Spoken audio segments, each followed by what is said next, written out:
Hola, ¿qué tal a todos? Espero que se encuentren muy bien. Vamos a comenzar con el segundo subtítulo del capítulo 2 del libro oscuro de la nueva izquierda, así que comencemos. Capítulo 2. Disculpen, subtítulo 2. La segunda ola del feminismo. Si la primera ola del feminismo puede comprenderse como la preocupación por el lugar que la mujer ocupa en la sociedad iluminada por el marco conceptual del liberalismo, la segunda ola feminista se puede entender como la dicha preocupación vista a través de los lentes de la ideología marxista y del socialismo. Aquí debemos efectuar una aclaración importante. Muchos estudios sobre feminismo suelen dar un salto desde la segunda ola sufragista que acabamos de ver, directamente a la ola contemporánea, llamada por ellos segunda ola, que tiene su punto de arranque en 1968, año del Mayo francés. Ignoramos la razón por el Ignoramos la razón, disculpen, pero el feminismo de corte marxista, siguiendo este esquema, termina marginando de la historia del feminismo. De tal suerte que nosotros hemos decidido recuperarlo bajo los términos de un lugar destacado, ubicándolo como la segunda ola de feminismo, en razón de que su ataque a la propiedad privada y el capitalismo serán elementos que se trasladarán más tarde al feminismo de nuestros tiempos como parte central de su discurso. Las raíces más hondas del feminismo marxista pueden hallarse en socialistas utópicos como Saint-Simon y Führer. En efecto, en su proyecto utópico, al contrario al capitalismo, aquellos se habían detenido a pensar en la emancipación de la mujer a través de la emancipación total de la sociedad, como arreglo al amor fraterno y a la inclusión de aquella en aquella vida económico-productiva. Las utopias socialistas, además de arremeter contra la propiedad privada, plantearon también la desaparición del matrimonio como institución social. Pero el verdadero punto de arranque del feminismo marxista lo dará, descartando de raíz el método utópico, no otro que Friedrich Engels, quien, una vez muerto su socio intelectual Karl Marx, ahondó desde el materialismo dialéctico marxista la cuestión de la mujer y la familia en su obra El origen de la familia y la propiedad privada y el Estado, publicada en 1884. Allí, Engels presenta un trabajo de base antropológica, fundamentado principalmente en los estudios del célebre antropólogo Lewis Morgan, a través del cual va siguiendo un presunto esquema de evolución del hombre y la sociedad, desde el salvajismo hasta la civilización, haciendo foco en los cambios acontecidos en la institución familiar. Su interés final estriba en mostrar que la familia monogámica es apenas un tipo de familia que nace como reflejo de la aparición y el desarrollo de la institución de la propiedad privada. Antes de ella habría existido esquemas familiares muy diferentes a los de hoy. El estudio de la historia primitiva nos revela un estado de cosas en que los hombres practican la poligamia y sus mujeres la poliandria, y en que, por consiguiente, los hijos de unos y de otros se consideran comunes. Asumiendo Engels que esta afirmación era válida, la forma más antigua de matrimonio en la que recurre para dar sentido a su teoría es el llamado matrimonio por grupos, en el cual cada hombre tenía muchas mujeres y supuestamente cada mujer muchos hombres. En estado salvaje ni siquiera el incesto supone límite moral, y Engels cita notas de Marx al respecto. En tiempos primitivos la hermana era la esposa, y esto era moral. De tal suerte que la primera exclusión sexual se refirió a las relaciones carnales entre padres e hijos, la segunda entre hermanos. Como veremos más tarde, el feminismo de la tercera ola y el feminismo queer otorgará al incesto y a la pedofilia el lugar de una de sus reivindicaciones más despreciables. Pero volviendo al texto que nos compete, subsiste un problema clave en el sistema de parentesco bajo esa estructura familiar que nos plantea Engels como presunta edad dorada. La descendencia se establece exclusivamente por línea materna, puesto que en los matrimonios por grupo solo se tiene seguridad sobre el vínculo maternal respecto de la criatura, de tal suerte que Engels nos muestra una comunidad primigenia y virtualmente salvaje en la que prevalece la mujer.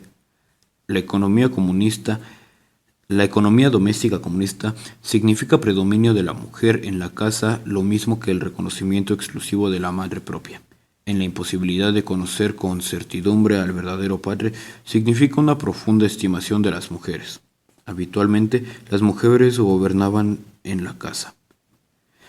Las provisiones eran comunes, pero desdichado el pobre marido o amante que era demasiado holgazán o torpe para aportar su parte al fondo de provisiones de la comunidad. Este aparente sistema de comunismo primitivo mantendría, como vemos, un régimen matriarcal. A Engels no se le ocurre pensar en cuestiones tan elementales como la diferencia física existente entre hombres y mujeres, y lo que ello ha significado para la dominación de los primeros sobre las segundas en épocas pasadas donde, es conocido, el poder estaba íntimamente ligado a la fuerza. Es más, Engels llega a pintar el paraíso hembrista que describe arguyendo y fantaseando que las mujeres de entonces estaban en mejor posición respecto a las mujeres de épocas modernas. La señora de la civilización, rodeada de aparentes homenajes, extraña todo trabajo efectivo. Tiene una posición social muy inferior a la de la mujer de la barbarie, que trabaja de firme, se ve en su pueblo conceptuada como una verdadera dama, Lady Frau, igual a señora, y es lo que efectivamente por su propia posición.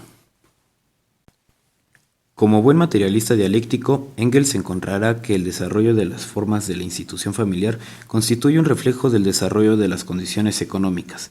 La acumulación de la riqueza dio paso, más temprano que tarde, al surgimiento de la propiedad privada. En efecto, la división del trabajo de la familia propuso sobre el hombre la función de procurar alimentos y herramientas, con lo que aquel se fue apropiando de poco a poco de estos. El problema subsistente era que, dado que la descendencia se establecía por línea materna, los hijos heredaban de la madre pero no del padre. Así, el hombre iría tomando preeminencia por sobre la mujer a medida que aumentara su riqueza, y tal cosa le permitiera empezar a modificar también la forma en que se establecía la línea de descendencia, y por lo tanto, del derecho de herencia. Nace aquí el discurso marxista, un régimen cuyo nombre estructura del discurso del feminismo contemporáneo. Resultó de ahí una espantosa confusión, la cual solo podía remediarse y fue en parte remediado con el paso del patriarcado. Incluye el socio de Marx. ¿Qué nos dice Engels en una palabra? Pues es la aparición de la propiedad privada la que derroca el paraíso comunista matriarcal y nos trae el régimen de dominación masculina. La propiedad privada causal de la explotación de las clases es causal también de la explotación de los sexos. El derrocamiento del derecho materno fue la gran derrota histórica del sexo femenino en todo el mundo. El hombre empujó también las riendas de la casa. La mujer se vio degradada, convertida en la servidora, en la esclava de la lujuria del hombre, en un simple instrumento de reproducción, escribía Engels. Es llamativo el parangón lingüístico que se encuentra con el conflicto de clases. Parece, en efecto, que se estuviera hablando exactamente de lo mismo y de hecho tendrían, según la teoría marxista, el mismo origen en la existencia de la propiedad privada. Y si coinciden en el origen, ¿no deberían coincidir por añadidura en las formas de provocar su final? Si algo faltara para terminar de sellar el mentado parangón, Engels imprime una oración determinante. El hombre es en la familia el burgués, la mujer representa en ella el proletariado. La operación hegemónica no puede ser más clara. Lucha de sexos y lucha de clases tienen origen en lo mismo, y deben, en consecuencia, unirse para acabar con el sistema que reproduce la dominación de las partes subalternas claramente identificadas, mujeres y obreros. Es importante hacer notar también el mito que se esconde detrás de estas ideas, que no es otro que el del buen salvaje, mito trillado que permitió a Tomás Moro componer su utopía, a Montaigne idealizar al indio americano, en los ensayos a Rousseau fantasear con su hombre en el estado de naturaleza. Por supuesto, cada uno de sus grandes diferencias, y a la de izquierda de nuestros tiempos de lidiar con el culto al indigenismo. El mito funciona de manera más que sencilla. Se construye una antropología de ficción donde las condiciones de existencia son el reflejo de nuestros deseos de un mundo perfecto. Se buscan a continuación un chivo expiatorio provocó la caída y se plantean los conductos a través de los cuales es factible volver hacia atrás, pero yendo presuntamente hacia adelante. De ahí que, paradójicamente, se digan progresistas.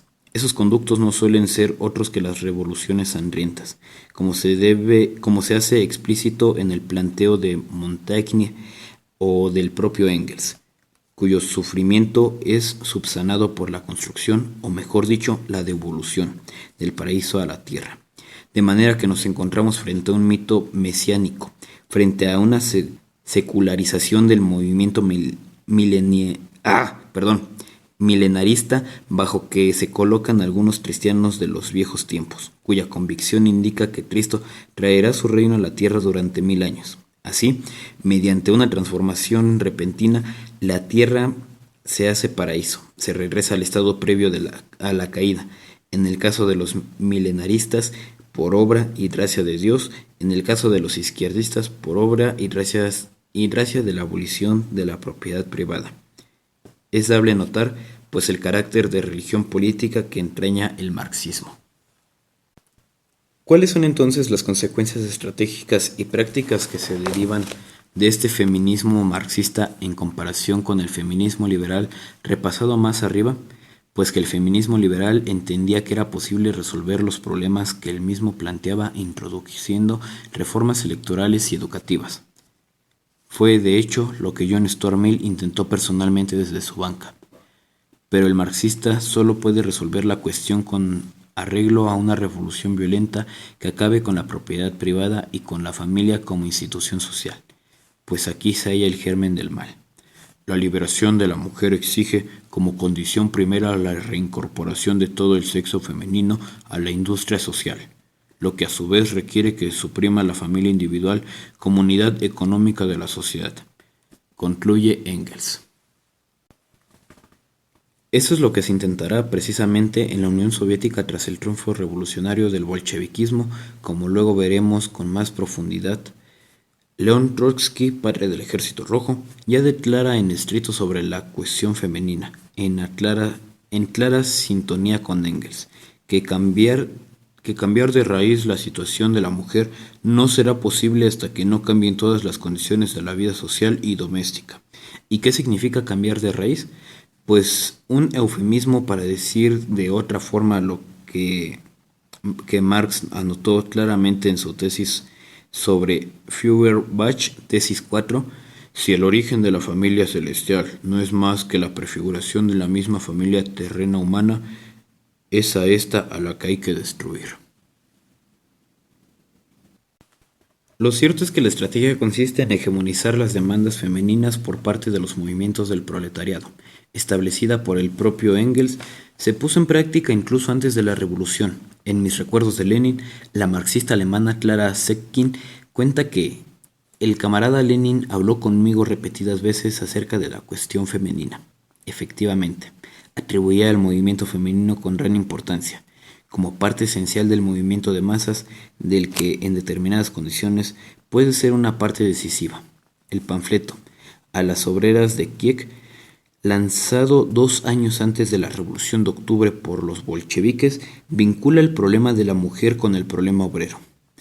En la fábrica, en el taller que ella trabajaba para un empresario capitalista, en la casa lo hace para la familia. Miles de mujeres venden su fuerza de trabajo al capital, miles de esclavos alquilan su trabajo, miles y cientos de miles sufren el yugo de la familia y la opresión social. Camaradas trabajadoras, los compañeros trabajan duro junto a nosotras, su destino y el nuestro es el mismo. ¿Puede ser más clara la estrategia hegemónica? Alexandra Mikhailovna Kollontai fue una de las feministas soviéticas más reconocidas. Uno de sus escritos más famosos es El comunismo y la familia, publicado en 1921, donde retoma el mito englesiano del paraíso matriarcal original, que resulta diezmado por la aparición de la propiedad privada y que, con el desarrollo del capitalismo, las mujeres pasan de ser doblemente oprimidas como trabajadoras fuera del hogar y como amas de casa dentro de aquel. El capitalismo ha cargado sobre los hombros de la mujer trabajadora un peso que la aplasta.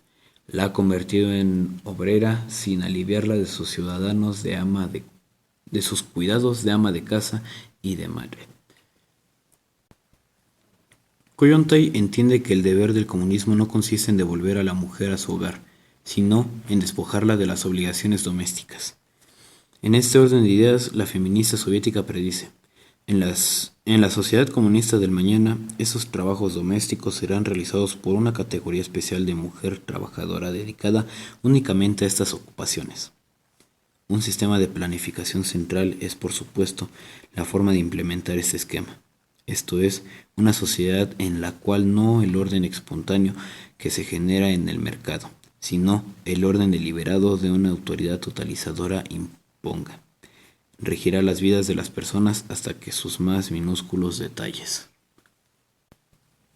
Es interesante repasar las promesas de Kollontai hace en su escrito respecto de lo que la sociedad comunista puede brindar a las mujeres. Veamos algunas de ellas. En la sociedad comunista, la mujer trabajadora no tendrá que pasar por escasas horas de descanso en la cocina, porque en la sociedad comunista existirán restaurantes públicos. La mujer trabajadora no tendrá que ahogarse en un océano de porquería ni estropearse la vista remendando y cosiendo la ropa por las noches. No tendrá más que llevarla cada semana a los lavaderos centrales para ir a buscarla después de lavada y planchada. La patria comunista alimentará, criará y educará al niño, etc. Lo curioso del caso es que muchas de las profecías de Kollontai se cumplieron, pero no bajo el comunismo, sino bajo el tan odiado capitalismo. Fue con el triunfo de este sobre aquel a fines del siglo XX con las revoluciones tecnológicas acontecidas y en el veloz abaratamiento de las herramientas domésticas que se emancipó la mujer de un sinfín de tareas. Hoy aquella puede lavar y secar la ropa sin siquiera mojar sus manos. Puede cocinar diversos platillos con tan solo agregar un poco de agua a alimentos industrializados. Acto seguido, puede lavar la vajilla sucia con tan solo introducirlo en un lavavajillas automático y apretar un par de botones. Puede limpiar las alfombras de su casa con tan solo enchufar una aspiradora y quitar las manchas más difíciles de cualquier superficie con solo aplicar un poco de producto adecuado. Y lo mejor de todo es que todas estas tareas han dejado con el transcurrir del capitalismo de ser automáticamente asignadas a las mujeres, sino que también los hombres se han empezado a hacer cargo de los quehaceres domésticos. En efecto, cada vez entraña menos ver a un hombre cocinar para su familia o limpiar el baño de su hogar o lavar la ropa de sus hijos, lo cual es de suyo un importante avance moral que ha podido darse. Entre otras cosas, gracias al avance tecnológico antedicho que relajó la rigidez de la división laboral intrafamiliar y que al mismo tiempo le permitió a la mujer acceder a un sinfín de puestos laborales que antaño estaban reservados para el físico masculino. Asimismo, la competencia del mercado ha hecho que los productos domésticos rápidamente se abarataran y masificaran, dejando de ser un privilegio de clases adineradas. Volveremos sobre todo esto más adelante. Pero hay algo sobre lo cual nos gustaría ahora detenernos para mostrar lo que Kollontai en particular y lo que el comunismo en general no es un proyecto inocente que busca aliviar la carga de la mujer sin más. Lo que busca es mucho más que eso. Es la generación de un orden planificado centralmente que, poniendo al Estado en el centro de la vida social, totalice todas las relaciones sociales absorbiéndolas y controlándolas a su antojo. De tal suerte que bajo el comunismo que prevea la forma clara la destrucción de la institución familiar, la cual resultará fagocitada por la intervención estatal, Kollontai lo dice con total claridad. El Estado de los trabajadores acudirá en auxilio de la familia, sustituyéndola. Gradualmente, la sociedad se hará cargo de todas aquellas obligaciones que antes recaían sobre los padres. Curiosa concepción de auxilio, en el cual, lejos de garantizar la supervivencia, conlleva la destrucción de lo que se pretende asistir. En última instancia, pues lo que la sociedad comunista exige es la colectivización de todo lo que un hombre pueda poseer, inclusive sus hijos. ¡Qué barbaridad! Y es que el proyecto socializante no puede desatender aquello que permite la supervivencia de cualquier tipo de totalitarismo. El adoctrinamiento masivo, especialmente de las nuevas generaciones, es así que Kollontai determina. Mucha atención en esto, por favor. El hombre nuevo de nuestra nueva sociedad será moldeado por las organizaciones socialistas, jardines infantiles, residencias, guarderías de niños, etc. Y muchas otras instituciones de este tipo en las que el niño pasará la mayor parte del día y en las que los educadores inteligentes le convertirán en un comunista consciente de la magnitud de esta inviolable divisa.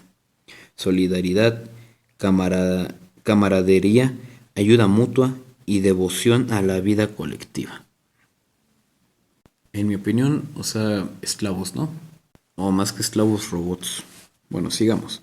En una palabra, la realización del feminismo marxista es la destrucción de la familia y su reemplazo por el Estado totalitario y por el partido. Bueno, pues espero que les haya gustado. Hasta aquí está el subtítulo. Más adelante subiré el siguiente. Recuerden que ese tipo de contenido es especialmente para gente invidente, así que si es que conoces a alguien que le interese este tipo de temas, por favor compártelo, comparte el video para pues hacer llegar más el mensaje hacia más personas. O en sí no hay un mensaje, bueno, sí hay un mensaje, pero solamente comparte los videos. Y no olvides suscribirte y todas esas cosas. Así que nos escuchamos en un próximo capítulo. Chao, chao.